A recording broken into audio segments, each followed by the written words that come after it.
से हमरे ऐसे नाचे वाला गीत बटे चलाओ, नया वाला गीत बटे चलाओ, एंजॉय करते रहो, मस्ती करते रहो और एक पसंद वाला गीत के सुनते रहो। अनीता जी का आवाज में, अनीता जी फिर से कुछ नया वाला गीत बटे हमरे चलाओ और एक पसंद और फरमाइश वाला गीत बटे हमरे चलाओ। और जमन नाचे लागी बड़ा खुशी कर बात, जमन बैठ के देखा थी और खुशी कर बात। चलो भी खुशी खुशी वाला माहौल के फिर से खुशनुमा बनाई रहे हमरे और एक पसंद वाला गीत के शामिल करी रहे हमरे। आइए अनीता जी।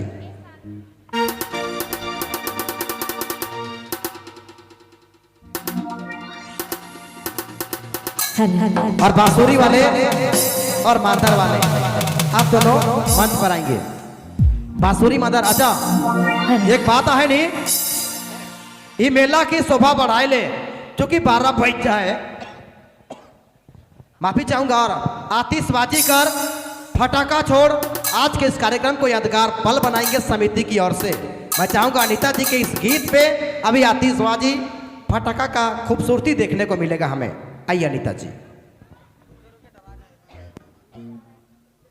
खांसी भयानक है हो रहा है, उससे नहीं हो रहा है, ठंडा की वजह से हो रहा है, हमको भी।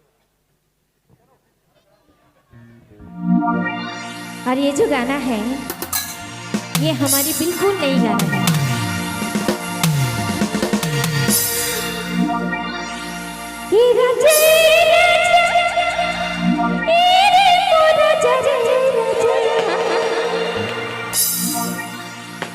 तो है मर जान रे, तो है मर प्राण रे, तो है मर बाबू सोना रे।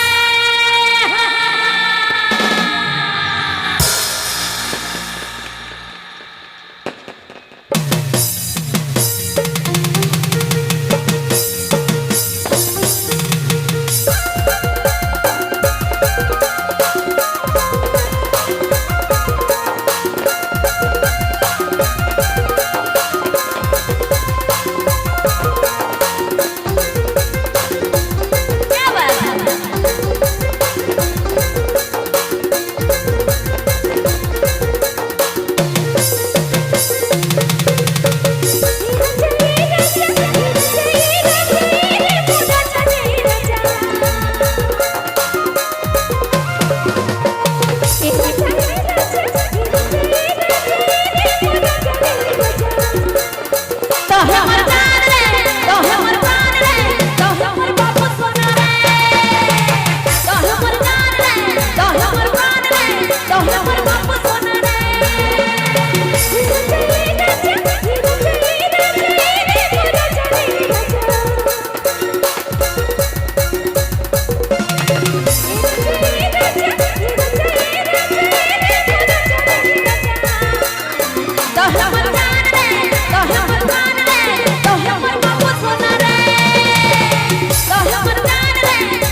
बहुत शुक्रिया। और हमारे कर दसा भाई जो धतिया कर रहे वाला है 10 रुपये पुरस्कार दे हैं, बहुत बहुत धन्यवाद उनके।